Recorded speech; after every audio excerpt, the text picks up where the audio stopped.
আসসালামু আলাইকুম প্রিয় স্টুডেন্টরা, আশা করি সবাই ভালো আছো। মুন্নুমালা মহিলা কলেজের ধারাবাহিক অনলাইন ক্লাসের রসায়ন প্রথম পত্রের ফার্স্ট সেকেন্ড অধ্যায়ের পার্ট 22-এর ক্লাস নেওয়ার জন্য তোমাদের সামনে উপস্থিত হয়েছি। দিন দিন আবারও করোনা উপদ্রব বেড়ে যাচ্ছে। আমার মুন্নুমালার স্টুডেন্টরা সবাই সাবধানে থাকবে, কারণ যেহেতু চাপায়ের সংলগ্ন আমাদের মুন্নুমালা এলাকা, আল্লাহ সবাইকে হেফাজত করুন। তো গত ক্লাসে আমরা রসায়ন প্রথম পত্রের দ্বিতীয় অধ্যায়ে যে অংশটুকু শেষ করেছিলাম, আমরা বলেছিলাম সিকিউ অংশ শেষ। এখন এমসিকিউ অংশ নিয়ে তোমাদের সাথে কিছুটা কথা বলা উচিত এবং জ্ঞানমূলক প্রশ্ন এখানে আছে। আমি যে টপিকস গুলা লিখবো এখন, এই টপিকস গুলা হচ্ছে তোমার সেই অংশ। একটা হচ্ছে কেলাসন, কেলাসন। 2 নম্বর হচ্ছে আংশিক পাতন, আংশিক পাতন। 3 নম্বর হচ্ছে ক্রোমাটোগ্রাফি, ক্রোমাটোগ্রাফি। 4 নম্বর হচ্ছে তোমার দ্রাবক নিষ্কাশন, দ্রাবক নিষ্কাশন। 5 নম্বর হচ্ছে যৌগের, জৈব যৌগের আঙ্গিক বিশ্লেষণ, আঙ্গিক বিশ্লেষণ। এই মোট 5টা টপিকস এর জ্ঞানমূলক প্রশ্ন এবং কিছু অনুধাবনমূলক প্রশ্ন এখন তোমাদের সামনে আমি আলোচনা করব। এগুলা আমাদের দরকার হবে, ঠিক আছে? আর এমসিকিউ যে অংশগুলো আছে সেই অংশগুলো আমি তোমাদের বলে দিব যে এই এমসিকিউ অংশগুলো তোমাকে করতে হবে। আচ্ছা, তো কেলাসন মানে কি? আশা করি তুমি জানো কেলাস মানে কি। কেলাস মানে হলো অধক্ষেপ পড়া বা গাদ পড়া। কেলাস মানে হলো অধক্ষেপ পড়া বা গাদ পড়া। তার মানে ওই গাদটাকে বা ওই অধক্ষেপটাকে বলা হয় কেলাস। আর ওই কেলাস তৈরি করার যে প্রক্রিয়া তাকেই বলা হয় কেলাস। এখন তুমি বলতে পারো, স্যার আমার কেলাস তৈরি করে কি লাভ, গাদ তৈরি করে কি লাভ? বিশাল লাভ। তার কারণটা হলো, মনে করো আমি একটা বিক্রিয়া করছি এ প্লাস বি। এটাও হলো লিকুইড, এ লিকুইড প্লাস বিও লিকুইড। আমার উৎপন্ন হলো এবি, এটাও লিকুইড। এটা ছিল এক কালার, এটা এক কালার, এটা আরেক কালার হয়েছে। যেহেতু কালার চেঞ্জ হয়েছে, আমি মোটামুটি নিশ্চিত এটা বিক্রিয়া হয়েছে। লিকুইড যে হয়ে আছে, লিকুইড হয়ে থাকলে আমি তার স্ফুটনাঙ্ক, আমি তার গলনাঙ্ক নির্ণয় করবো কি করে?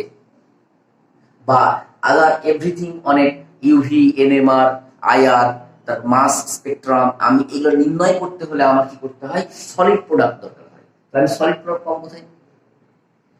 সেই জন্যই এবার এইটা যে পাত্রে আছে, মনে করো এই পাত্রে এটা আছে, এই পর্যন্ত আছে। আচ্ছা, তো এখন আমি এই যৌগটাকে, আমার এই প্রোডাক্টটাকে আমি এখানে নিয়ে নিলাম, এবি প্রোডাক্ট, লিকুইড হয়ে আছে। তো এটা কেন দ্রবীভূত হয়ে আছে? কারণ এর মধ্যে যে দ্রব্য আছে, দ্রবের চাইতে দ্রাবক অনেক বেশি হয়ে আছে, ঠিক আছে? আমি এবার এখানে এবি এর অধক্ষেপ বা কেলাস সৃষ্টি করতে হবে। এবার আমি যদি এখানে তাপ দেওয়া শুরু করি, তাহলে এখান থেকে মনে করো আস্তে আস্তে আস্তে আস্তে আস্তে আস্তে দ্রাবক গুলো যদি উড়ে যায়, আমি যদি এটাকে এই পরিমাণে নিয়ে আসতে পারি, 1/3 যদি নিয়ে আসতে পারি, তাহলে আমার এইখানে ঠান্ডা করলে পদক্ষেপ পড়বে। এবার আমার ঠান্ডা করার প্রক্রিয়াটা আবার দুইটা। আমি ছোট্ট একটা বিকার নিলাম এখানে, ছোট্ট একটা বিকার নিলাম এখানে, এর অর্ধেক অংশ আমি এখানে, অর্ধেক অংশ আমি এখানে দিলাম। নেওয়ার পরে আমি কি করলাম? অর্ধেক অংশ এখানে, অর্ধেক অংশ এখানে নিলাম। নেওয়ার পরে এবার আমি এইটাকে আমি ফ্রিজের মধ্যে রাখলাম, ফ্রিজে। আর এটাকে আমি ঘরে রেখে দিলাম, ঘরে রেখে দিলাম। আচ্ছা, তাহলে কি হবে? এটা কিন্তু ফ্রিজের মধ্যে ঢুকালে সাথে সাথে 1 মিনিটের মধ্যে গরম হয়ে যাবে, মানে দ্রুত ঠান্ডা হয়ে যাবে। মানে দ্রুত ঠান্ডা, দ্রুত ঠান্ডা হবে। আর এটা হচ্ছে ধীরে ঠান্ডা, ধীরে ঠান্ডা। যদি তুমি দ্রুত ঠান্ডা করো তাহলে এখানে পদক্ষেপ পড়বে, আস্তে ঠান্ডা করলেও এখানে পদক্ষেপ পড়বে। কিন্তু তুমি যদি ফ্রিজে রেখে দ্রুত ঠান্ডা করো তাহলে যে পদক্ষেপটা পড়বে এই পদক্ষেপটাকে আমরা বলি অনিয়তাকার পদক্ষেপ। অনিয়তাকার পদক্ষেপ। আর দ্রুত ঠান্ডা আর আস্তে আস্তে ঠান্ডা করলে যেটা পড়বে তাকে আমরা বলি নিয়তাকার। নিয়তাকার পদক্ষেপ। আচ্ছা, তাহলে এই নিয়তাকার আর অনিয়তাকার কি? অনিয়তাকার মানে হলো যে পদক্ষেপটা পড়বে সেটা শুকানোর পরে পুরো একদম পাউডারের মতো হবে, তার কোনো আকার থাকবে না, দৈর্ঘ্য প্রস্থ উচ্চতা কিছু থাকবে না। আর যেটা আস্তে আস্তে পদক্ষেপ পড়বে সেটা লবণের দানা বা চিনির দানার মতো হবে। চিনির দানার মতো যেটা হবে এটা হবে বিশুদ্ধ পদক্ষেপ, এটা হবে বিশুদ্ধ পদক্ষেপ, আর এটা হবে অবিশুদ্ধ পদক্ষেপ। আশা করি তোমাদেরকে বোঝাতে পারছি। তাহলে কেলাস কাকে বলে, কেলাস আমরা কেন সৃষ্টি করি, কিভাবে সৃষ্টি করি, এবং কেলাস দুই প্রকার, অনিয়তাকার এবং নিয়তাকার। তোমাকে একটু প্রশ্ন করা হবে এমসিকিউতে যে কেলাসের প্রক্রিয়ায় কোনো কেলাস যদি দ্রুততার সাথে ঠান্ডা করা হয় তাহলে কি ধরনের কেলাস পাওয়া যায়? বিশুদ্ধ, তারপরে অধিক বিশুদ্ধ, অবিশুদ্ধ, নিয়তাকার। তখন তোমাকে বলতে হবে অবিশুদ্ধ। আশা করি তোমরা বুঝতে পারছো এই কেলাসের ব্যাপারটা, এবং এখান থেকে অনেক রকমের এমসিকিউ উঠে আসতে পারে। আচ্ছা, কেলাসন কি, কেলাসন প্রক্রিয়া, এরকম কোনো প্রশ্ন পরীক্ষাতে আসবে না, কিন্তু এখানে বিভিন্ন রকমের এমসিকিউ উঠে আসতে পারে। এইবার বলা হচ্ছে আংশিক পাতন প্রক্রিয়া কাকে বলে। আংশিক পাতন প্রক্রিয়াকে বলা হচ্ছে যে কোন তরল উপাদান থেকে, কোন তরল মিশ্রণ থেকে উপাদানগুলোকে পৃথক করার প্রক্রিয়াকে বলা হচ্ছে আংশিক পাতন প্রক্রিয়া। কিভাবে পৃথক করা যাবে? তাদের স্ফুটনাঙ্কের সাপেক্ষে। কোন একটা তরল ধরে নাও, আমি তোমাকে যদি এইভাবে বলি যে এখানে আমি একটা গোলতলি ফ্লাক্স নিলাম, আর এই গোলতলি ফ্লাক্স নেওয়ার মধ্যে আমি দুইটা উপাদান রাখলাম, একটার নাম হচ্ছে ইথিওএইচ মানে ইথানল, যার স্ফুটনাঙ্ক হচ্ছে 78.3 ডিগ্রি সেলসিয়াস, আর পানি যার স্ফুটনাঙ্ক হচ্ছে 100 ডিগ্রি সেলসিয়াস। এরকম দুটো উপাদান নিলাম। উপাদান নিয়ে আমি এখানে একটা কন্ডেন্সার সেট করলাম। আশা করি তোমরা কন্ডেন্সার চিনো। কন্ডেন্সারকে বলা হয় শীতক, বাংলা নাম হলো শীতক। এখানে পানি বের হওয়ার আর এখানে পানি ঢোকার নল থাকে।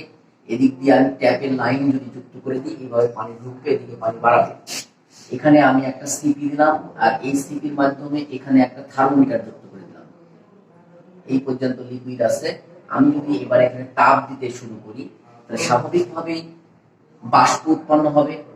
বাষ্প উৎপন্ন হলে আমি দেখব ঠিক 78.3 ডিগ্রি সেলসিয়াস তাপমাত্রাতে বাষ্পটা যাবে কোন দিক দিয়ে? এই দিক দিয়ে। এখানে যে বাষ্পটা ঠান্ডা হয়ে যাবে, ঠান্ডা হলে টপ টপ করে এদিক দিয়ে তরল পদার্থ করবে, সেটা হবে 100% বিশুদ্ধ ইথানল।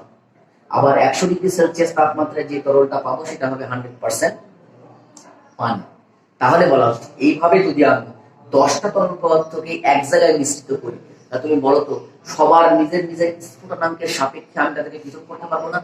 এই প্রক্রিয়াটাকে বলা হচ্ছে আংশিক পাতন প্রক্রিয়া।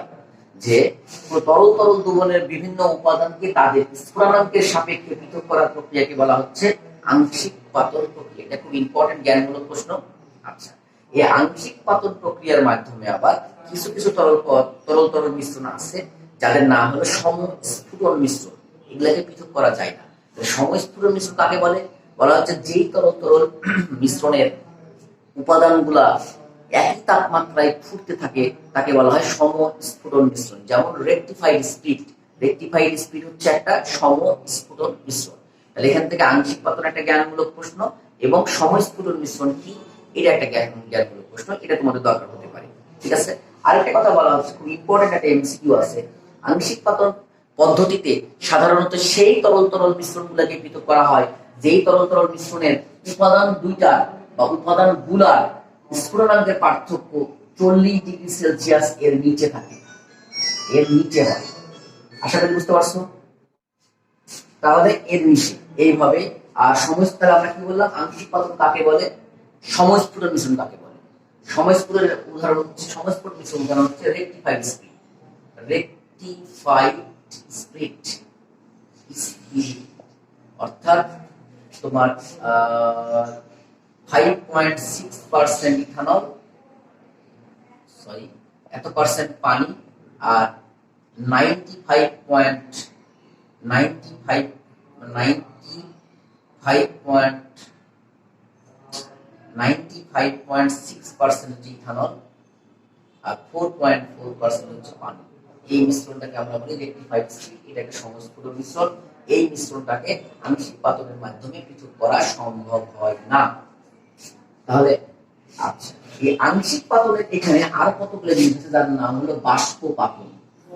বাষ্পপাতন, নিম্ন চাপ পাতন। তুমি শুধু এই কাজ এই জিনিসগুলো থেকে এমসিকিউ এর জন্য বইয়ে দেখে নিবা যে এর কাজ কি, এর কাজ কি, আর এর কাজ কি। এই তিনটার জন্য এমসিকিউ খুব ইম্পর্টেন্ট। জ্ঞানমূলকের জন্য আংশিক পাতন কাকে বলে আর সমস্ত মিশ্রণ কাকে বলে, এই জিনিসটুকু তোমার আংশিক পাতন অংশ থেকে আমাদের খুব দরকার হবে। এইভাবে তুমি যদি এই জিনিসগুলোকে পড়ো তাহলে পরে দেখবা তোমার এই অংশের প্রবলেম আশা করি থাকবে না। যদিও এবার যারা ইন্টারমিডিয়েট পরীক্ষা দিবে তাদের সিলেবাসে এই অংশ নাই, কিন্তু অ্যাডমিশনের জন্য এই সমস্ত জিনিসগুলো তোমাকে দেখে রাখতে হবে। আশা করি ক্লাসটা বুঝতে পারছো। সবাই ভালো থাকবে।